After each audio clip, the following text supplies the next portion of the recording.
Hey guys, Enigma here, and stay tuned for the end of this video for the animation breakdown. I see a lot of animators posting their animations, and a lot of them don't post breakdowns. So I thought I'd break down this animation I did recently. And let me know if you guys want me to do more of these animation breakdowns in the future. I'm currently working on another animation right now. If you guys want to see a breakdown of that animation, let me know by leaving a comment down below. And don't forget to give this video a thumbs up and hit that subscribe button if you want to see more. Anyway, without further ado, let's get into it.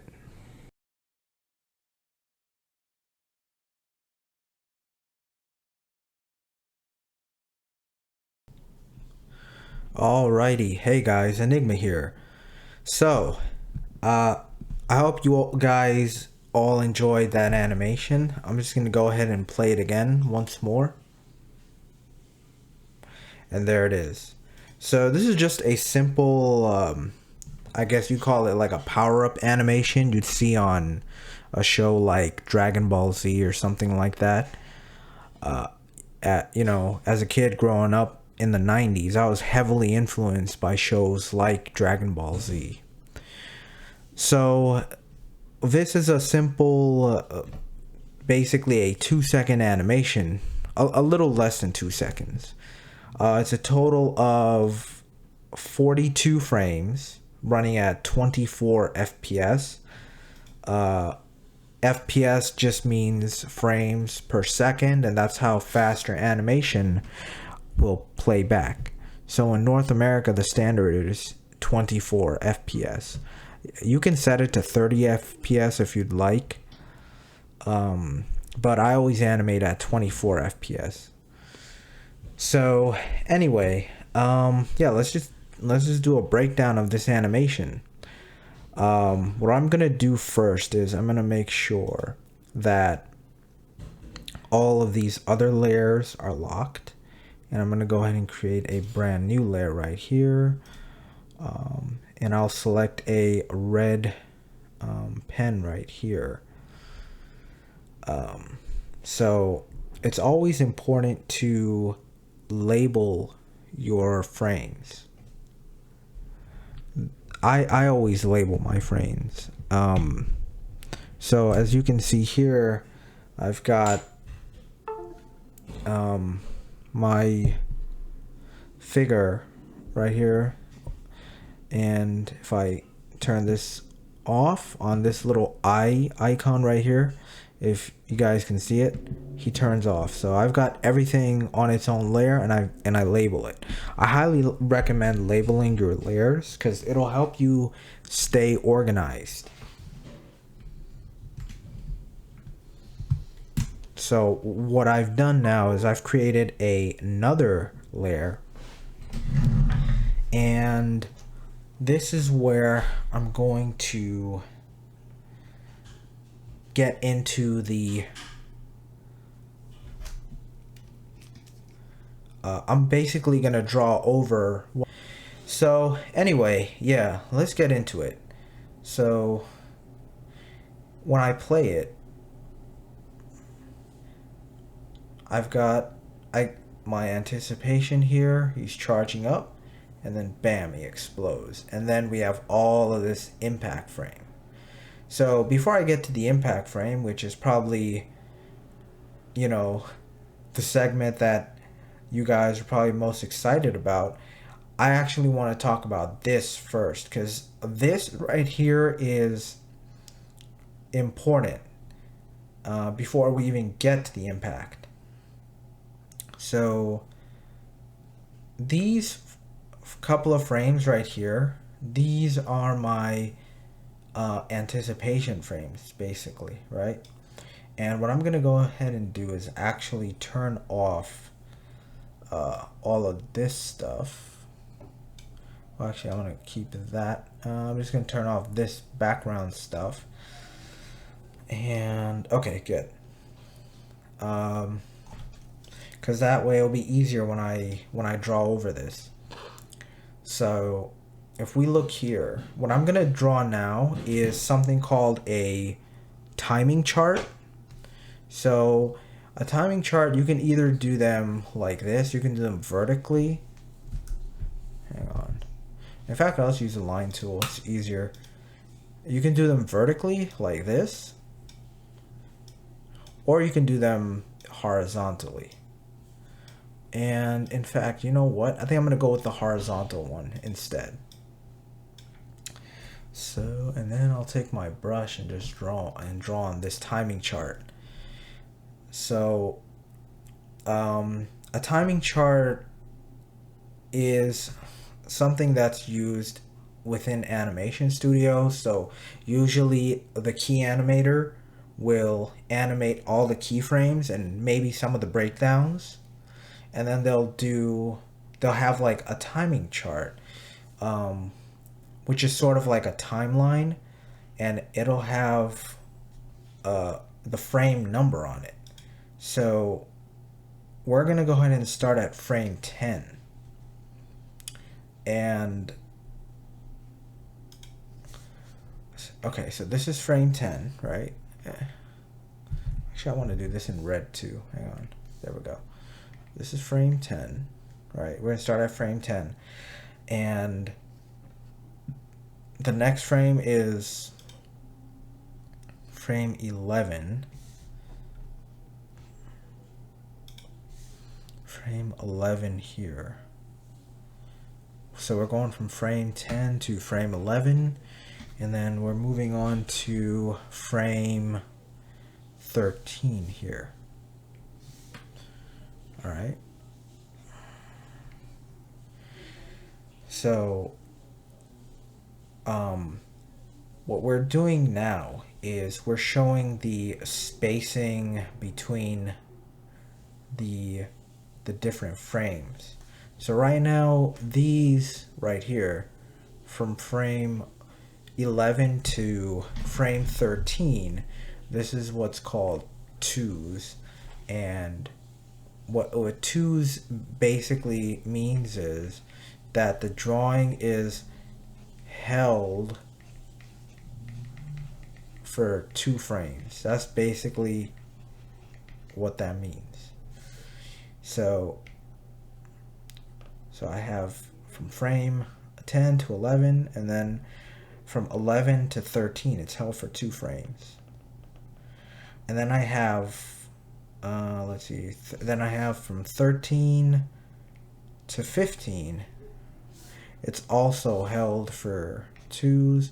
So it's even. All the way up to frame 17, it's even, right? So these are all on 2s. 2s, right? So it's fairly even. Once I get to frame 17, I'm holding that for 3 frames. So I'm going to frame 20 right here. And then the timing chart, you can show that by having a bigger gap right here. And this would be on 3s, meaning that so if we have it on 3s, where it's being held for, don't mind my terrible handwriting, for 3 frames. That's basically what that means. And the thing about animation is that it's a lot like music.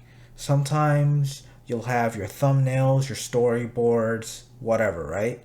But you kind of have to feel it out for yourself.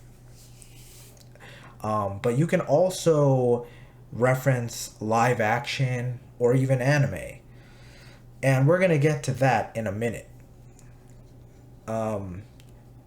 Because what you can do is you can go into something called Analyzer, which I'll show you guys in a minute. And you can see how professional animators, you can see how long they hold their frames. But in my case, I really wanted him to sort of hold here and hold here as well. And in fact, I might even add another frame here. So this is at frame 20 right now, and it goes from frame 20 to frame 23. But if I wanted to, I could probably even add another frame.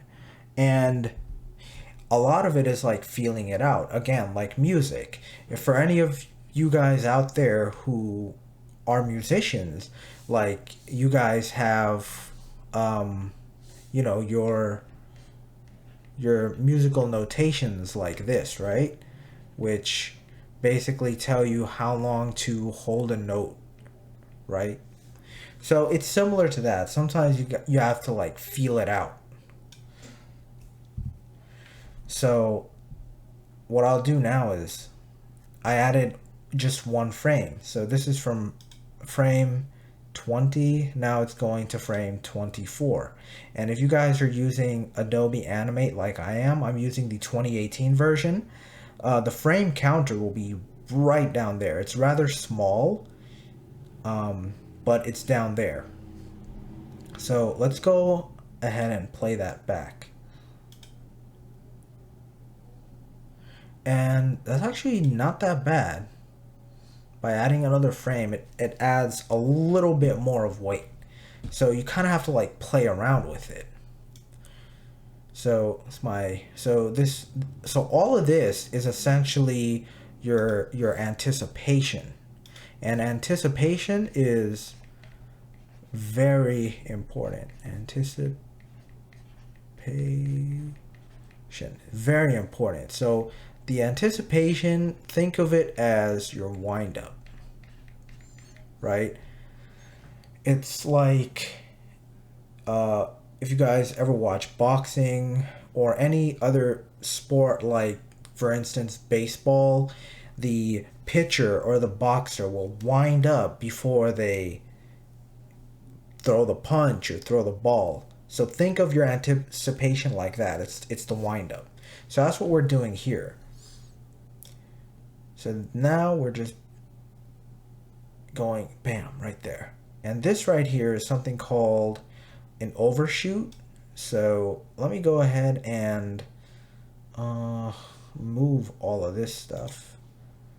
Go ahead and move all this stuff over here. So let's talk about overshoot. All right. Okay. This is probably wasn't done that well. I could have definitely, you know, worked on these drawings, but I think it more or less gets the point across. So from here, right? From this pose here to this pose, I have something called an overshoot, all right?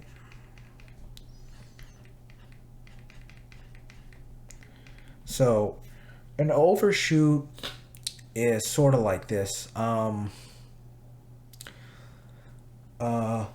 Let's say you had a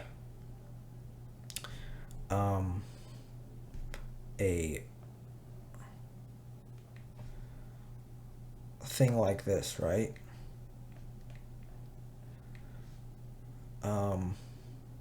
It's like, I don't know what it's called, but it's like a little ball like on a stick. I don't know exactly what it's called.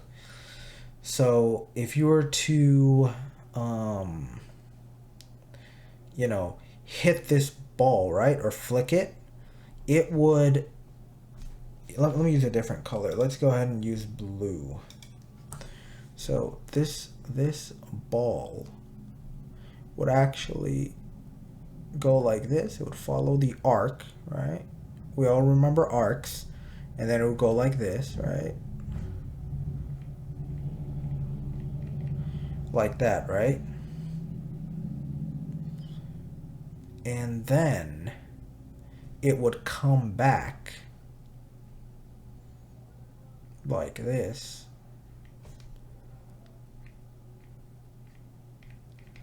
Before it settled back into the first position. So that's basically what overshoot is. So that's what I have here. From this pose on frame 25 to frame 26, the arms are going down like this, and then they're coming back, as you can see. They're settling into place. But before they settle into place, they went back a little further, a little more further. I hope that that makes sense. Like, they basically, you know, they just went a little bit further than they should before they settled in. That's the best way I can explain it. So then we get to this resting pose here before we get into the impact frame, which is what y'all been waiting for. So anyways, the impact frame. So I have this here, this resting pose on 2 frames, and then all of my impact frames are on 1s. So for the impact frame, and I'm still practicing impact frames, I did use reference, and this is the reference I used. Let me bring it in here. So this here is from an anime called Concrete Revolutio or Revolutio. I'm not sure, but I'll link a I'll link to this video in the description below. Anyways, I'm gonna go ahead and I've actually gone ahead and already imported this to Analyzer. And I made a video on Analyzer before. I'll post a link to that in the description down below as well. So Analyzer is basically a tool where you can import your videos from YouTube, and you can play them back in slow motion, and you can scrub through them frame by frame like this. And the cool thing is you also get a frame counter right here. So anyway, let's go ahead and play this in full speed, and then I'm gonna play it at a quarter speed. So this is what I used as my reference. And actually, I didn't go that far. I sort of stopped somewhere around here. So let's go ahead and play that back at a quarter speed. Let's see, went too far back. Let's see. So this is being played at a quarter speed. And we can go ahead and ignore all that red stuff in the background. And let's see, I pretty much ended like around here, more or less. Let's see, let's go to my animation. Let's go here. Yeah, I pretty much ended like around here before I went back to here. So let's go ahead and analyze this impact frame. So let's go back. I think it was, I know it was 37, perfect, 37 seconds. All right. So we watched it in quarter speed, but what I did was I actually watched this literally frame by frame, and I ignored all that red stuff in the background. I just focused on the impact frames itself, and basically all I did was pretty much copy this. Well, I shouldn't say copy, that's not the right word. What I did was I used some of these and sort of I took what this animator had done and adapted it to my animation.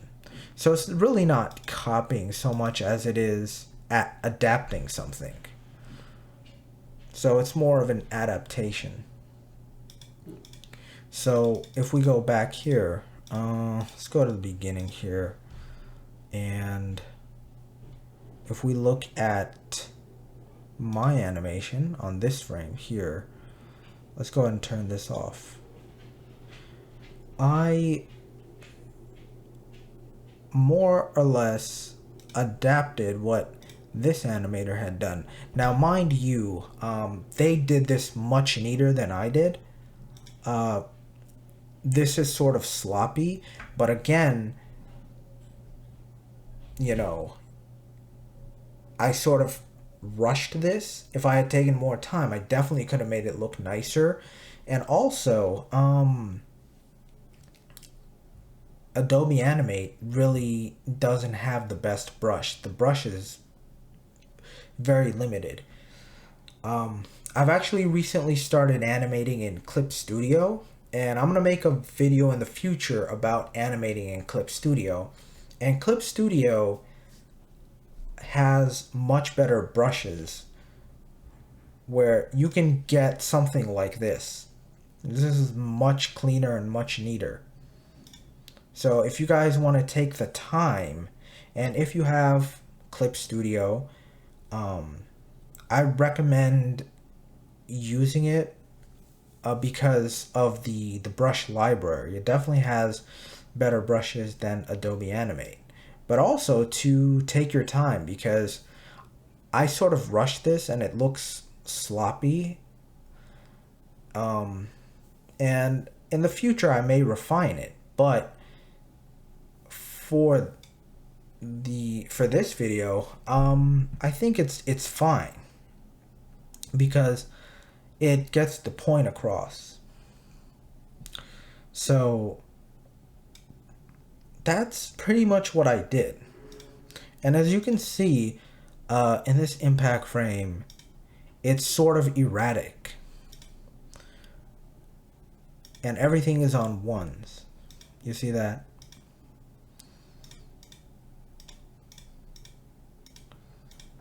See, it's really not following any arcs or anything.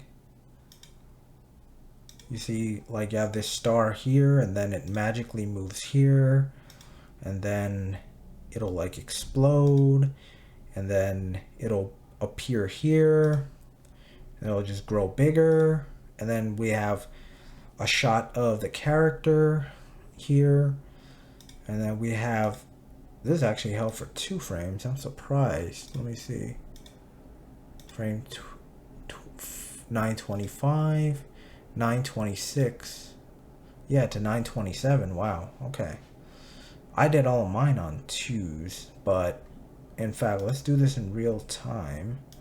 From here to here. Let's do that. Let's go ahead and add a frame. Oh wait, this one, I can remove that one. There we go. Let's go ahead and do that. And let's go ahead and play that back. Yeah, it makes a little bit of a difference. From here, and then let's see how long the white frame is held. The white frame is actually, let's see, it goes from 427, I'm sorry, 927, 928, and then 929. Huh, interesting. That's also held for 2s. That's interesting. So let's go ahead and do that. Let's see what that looks like. And then to insert a frame, what I'm doing is I'm going here to this frame here, which is frame 39, and I'm hitting F5 on my keyboard. Oh, sorry. I forgot about this frame. Hold on. Let me just do that. Hit that. F. Okay. Now I can hit F5. Well, we'll see what this looks like. And again, you know, you kind of have to play around with it. And you sort of have to like feel it out. No, I don't like that. I think I'm going to change it back to the way it was. Let's go ahead and remove frames. And I'm going to see how it looks with just having this on 2s and then having that on 1s.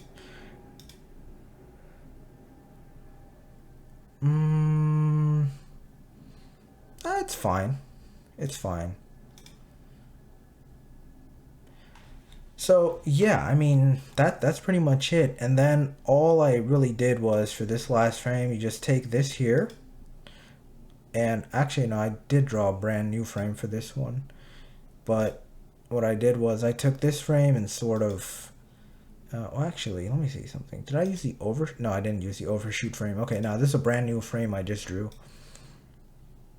But I used this. So what I did was basically copied and pasted it, and then sort of just like modified it, and that's pretty much it. And so if we play it back, that's pretty much it. And I think that's gonna do it for this video. So yeah, that's pretty much, you know, the animation breakdown, and I hope you guys enjoyed that video. Don't forget to like, comment, subscribe, and I also have a Discord. It's rather small right now. I'm trying to build up the community on Discord, so I'm gonna link to my Discord in the description below as well. And yeah, thanks for watching, and Enigma out. But before I go, just want to talk about the backgrounds and whatnot. So for the backgrounds, I actually started with a perspective grid, and BAM Animation actually does a great video on perspective. They're a much bigger channel, and they also do animation tutorials. So I'm gonna link to their perspective video down below as well. So I just did like real basic like, I won't even really call these buildings, or more like structures. And what I did was, let's go ahead and unlock everything. So when I do my backgrounds, I'll have my like buildings or structures on a separate layer. I'll have my clouds on a separate layer, and I'll actually convert these to symbols in Adobe Animate, and I'll go down here to color effects, alpha, and alpha is just transparency, and I'll bring this slider down. So for these, I brought it down to 65%. And then lastly, my cloud is also on a separate layer, and it's literally just a gradient. And that's pretty much it. So let's go ahead and watch this video again. I'll go ahead and delete this layer. Go ahead and watch it again. Bam. There it is. Alright guys, thanks for watching. Enigma out.